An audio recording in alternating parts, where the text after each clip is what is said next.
السلام علیکم ورحمۃ اللہ وبرکاتہ۔ انجینئر محمد علی مرزا صاحب کا جو ہے اعتراض جو ہے غامدی صاحب کے اوپر، خاص کر فدق ہو گیا یا پھر ایون ابھی ریسنٹ پوڈ کاسٹ میں جو وہ امام ابو حنیفہ کے بارے میں انہوں نے جو کہا ہے کہ ان کے اوپر محدثینوں کے کلام ہے، تو میں یہ پوچھنا چاہتا ہوں کہ اگر ان کے اوپر محدثین کے کلام ہے تو اس سے یہ کیسے ثابت ہوتا ہے کہ امام ابو حنیفہ غلط ہے اور محدثین صحیح ہے؟ ایسا بھی ہو سکتا ہے کہ امام ابو حنیفہ غلط ہو، ایسا بھی ہو سکتا ہے محدثین غلط ہو۔ اس سے یہ کیسے ثابت ہو جاتا ہے کہ امام ابو حنیفہ جو ہے غلط ہے اور محدثین صحیح ہے، خاص کر رفع دین کے اوپر؟ اچھا، میں جو ہوں آلریڈی جو ہوں رفع دین کرتا ہوں، اور میں صرف رفع دین کیا کرتا ہی نہیں ہوں، میں رفع دین کی وجہ سے بچپن میں پرسیکیوٹ بھی ہوں، اور میں تو کبھی کبھار، ہمیشہ نہیں، کبھی کبھار جو ہے سجدوں کے بیچ میں بھی رفع دین کرتا ہوں۔ لیکن میں یہ جو ہوں بولنا چاہوں گا کہ رفع دین کرنا جو ہے کوئی سنت سے ثابت نہیں ہے۔ آپ بولیے گا کہ جب سنت سے ثابت نہیں ہے تو تم کرتے کیوں؟ میں اس لیے کرتا ہوں کیونکہ رفع دین کرنا ایک نفلی عمل ہے۔ مطلب اگر آپ کرو گے تو اچھی بات ہے، نہیں کرو گے تو کچھ فرق نہیں پڑے گا، کچھ نماز ویسی کی ویسی رہے گی۔ کیوں؟ کیونکہ نماز جو ہے مسلمانوں کے اجماع اور تواتر سے پھیلی ہوئی ہے، ٹھیک ہے؟ مطلب پوری کی پوری امت جو ہے وہ نماز کے طریقے پہ متفق ہے۔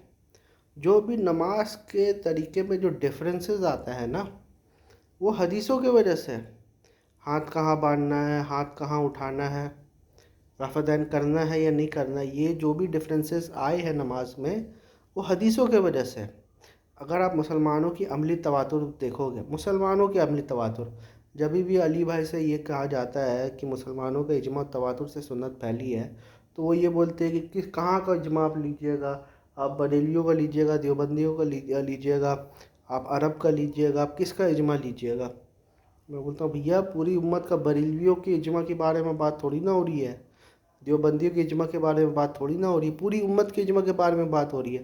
وہ بولتے ہیں اچھا پھر بتائیے کہ عورت اور مرد کے بیچ کے جو نماز کا فرق ہے، یہ میجورٹی آف امت تو یہ بات کہتی ہے کہ فرق ہے، تو پھر یہ بھی تو عملی تواتر سے پھیلا ہوا۔ میرے بھائی میجورٹی کا بولنے سے کچھ نہیں ہوتا، مین ہے کہ اس مسئلے پہ اختلاف ہے یا نہیں۔ اگر اختلاف ہے تو یہ سنت نہیں ہے، کیونکہ سنت جو ہے مسلمانوں کے اجماع و تواتر سے پھیلا ہے۔ اب کوئی چیز سنت نہیں ہے تو ضروری نہیں ہے کہ وہ بدعت ہو، وہ پرمیسیبل بھی ہو سکتا ہے، وہ اجتہاد بھی ہو سکتا ہے۔ تو کوئی بھی چیز کو سنت ہونے کے لیے جو ہے مسلمانوں کا اجماع اور تواتر ہونا ضروری ہے، ٹھیک ہے؟ تو جو ڈفرینس ہے نمازوں میں، تو اس میں تو آپ پہلے مرحلے میں یہ چیز کلیریفائی ہو جائے گی، کیونکہ اہل حدیث تو مانتے نہیں ہے کہ عورت مرد اور مرد کے بیچ کا کہ نماز میں کوئی ڈفرینس ہے، تو یہ سنت کا تو مسئلہ ہی نہیں ہے، یہ سنت کا تو مسئلہ ہی نہیں ہے۔ یہاں پر ایک سوال ہوتا ہے کہ کیا کوئی ڈفرینس ہے یا نہیں ہے، تو اس کا جواب یہ ہو سکتا ہے ہاں ہے، دوسرا یہ ہو سکتا ہے ڈفرینس نہیں ہے۔ اگر ڈفرینسز سنت سے ثابت ہے تو مسلمانوں کے وہ اجماع تواتر سے منتقل ہو جائے گا، اگر نہیں ہے تو ڈفرینس آف اوپینین پائی جاتی ہے، اور ڈفرینس آف اوپینین پائی جاتی ہے۔ اہل حدیث اور غامدی صاحب اور ایون انجینئر محمد علی مرزا اور میں یہ مانتے ہیں کہ عورت اور مرد کے نماز میں کوئی فرق نہیں ہے، اور ایکچولی میں کوئی فرق نہیں ہے۔ جو باقی کے جو فقہا بھی جو بولتے ہیں، اس میں بھی اگر آپ دیکھیے گا، اگر آپ سوال پوچھیں کہ کیا عورت اور مرد کے بیچ میں جو نماز ہوتا ہے، تو کیا عورت جو ہے ظہر کے 5 رکعت پڑھتی ہے یا 3 رکعت پڑھتی ہے؟ وہ بھی 4 رکعت پڑھتی ہے، وہ بھی قیام کرتی ہے، سجدہ کرتی ہے، رکوع کرتی ہے، ٹھیک ہے؟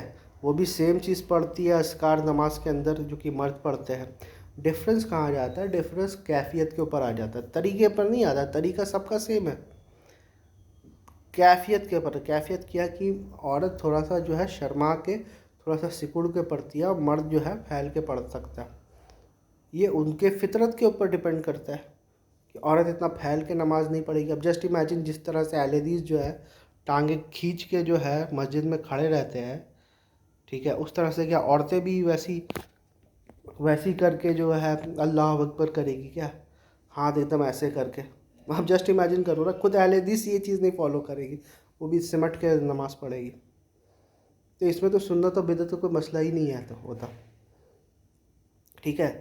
اور رفع دین جو ہے وہ جو ہے اصل سنت نہیں ہے. اصل سنت وہی ہے کہ جو مسلمان کے اجماع تواتر سے منتقل ہوا ہے. رفع دین اس کے اوپر اس کے ایک ایکسٹرا عمل ہے، یا بولے نفلی عمل ہے اس کے اوپر، اصل سنت نہیں ہے.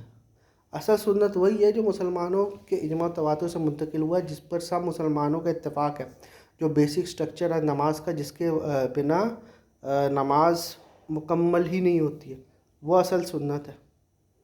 یہ تو خبر احاد ہے بھیا. کسی نے دیکھا، جیسے کہ ہمارے استاد اور آپ کے بھی استاد مولانا اشاق نے یہی بات کہا ہے نا کہ ایک نے دیکھا کرتے ہوئے، دوسرے نے دیکھا نہیں کرتے ہوئے، جو بعد کے لوگ آ گئے وہ اس کو بول دیا یہ ضعیف ہے اور یہ صحیح ہے. وہ لوگ تو پریزنٹ ہی نہیں تھے بھائی اس وقت. اور اس پر جو ہے جو نہیں کرنے والی جو روایت ہے اس پر بھی جو ہے بہت سارے، جیسے حنفی خود جو ہے، حنفی محدثین جو ہے وہ خود جو ہے بولتے ہیں کہ نہیں، عبداللہ ابن کیا بولتے ہیں مسعود سے ثابت ہے کہ وہ رفع دین نہیں کرتے تھے. ایون جو ہے مصنف ابن شیبہ میں امام شعبی جو ہے انہوں نے صحابہ کا یہ دیکھا ہے، اور وہ خود بولتے ہیں کہ ہم نے عبداللہ ابن مسعود کو دیکھا کہ وہ رفع دین نہیں کرتے تھے، ابن عمر کرتے تھے. تو یہاں پر کیوں تو یہ ڈفرینس کیوں آیا؟ کیونکہ رفع دین اپنے آپ میں کوئی جو ہے سنت کا مسئلہ نہیں، یہ اختیاری مسئلہ ہے. اور اگر سنت کا مسئلہ ہے نا تو میں کہوں گا کہ جو سجدوں کے بیچ میں رفع دین نہیں کرتے وہ بھی سنت کا ترک کرتے. تو آپ بولیے گا کہ نہیں وہ تو ثابت نہیں ہے کرنا، تو بھائی وہ چیز تو یہ لوگ بھی بول رہے ہیں نا، حنفی بھی بول رہے کہ جو ہے کہ افضل یہ ہے کہ جو ہے آپ صرف پہلا رکعت میں جو پہلے تکبیر میں جو ہے رفع دین کرو، باقی ٹائم نہیں کرو. اور دوسرا میٹر کیا آ جاتا ہے؟ دوسرا میٹر جو ہے وہ فدق کا آ جاتا ہے. اور یہ بولتے ہیں کہ اگر غامدی صاحب جو ہے نا خبر احد کو نہیں مانتے ہیں نا تو، اور قرآن کو مانتے، تو قرآن کے حساب سے تو وراثت تقسیم ہونی تھی. ٹھیک ہے. تو اس کا جواب غامدی صاحب نے بھی خوب اچھا دیا کہ بھائی قرآن تو یہ کہتا ہے کہ آپ اپنے مال میں سے وصیت کر سکتے ہیں، جو بچتا ہے وہ جو ہے پھر جو ہے وراثت میں جاتا ہے. ایک تو یہ آنسر ہو گیا. دوسری بات، خود اللہ سبحانہ و تعالیٰ نے سورہ حشر میں جو ہے وہ نبی صلی اللہ علیہ وسلم جو بھی آیا تھا مال غنیمت، اس کا حصہ تو خود ہی اللہ نے طے کر دیا ہے کہ یہ جو ہے عام مسلمانوں کے لیے ہے اس زمانے کے، اور یہ نبی صلی اللہ علیہ وسلم کے رشتہ داروں کو بھی جائے گا. اور سیم چیز ابوبکر صدیق نے بھی کیا. تو یہ بات تو قرآن سے ہی ثابت ہو گئی پہلے ہی مرحلے میں. تو میں یہ کہنا چاہوں گا انجینئر محمد علی مرزا صاحب کو کہ آپ پہلے جو ہے ان کی باتوں کو سنا کرو، پھر رد کرو غامدی صاحب کی باتوں کو.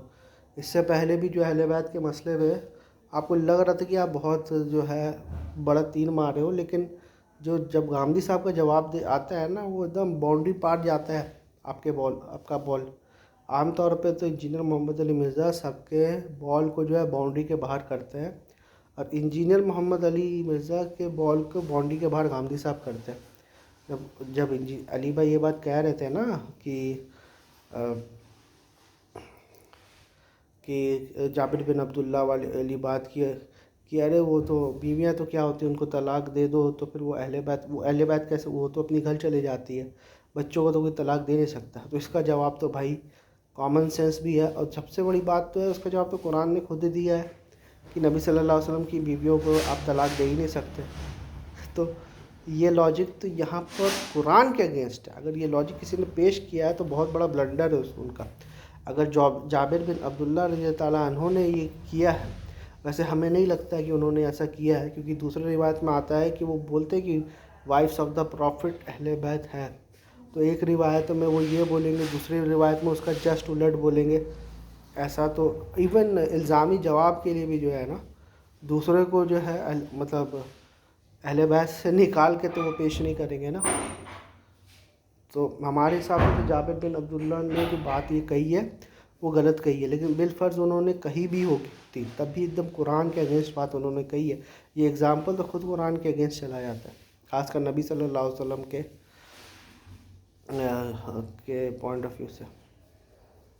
اس میں علی بھائی کو جو ہے تھوڑا سا دیکھنا چاہیے کہ بھائی آپ کا جو ہے نا ابھی مقابلہ جو ہے بریلوی دیوبندی اور اہل حدیث سے نہیں ہے، وہ غامدی صاحب سے ہے. وہ الگ ہی لیول آدمی ہے بھائی وہ.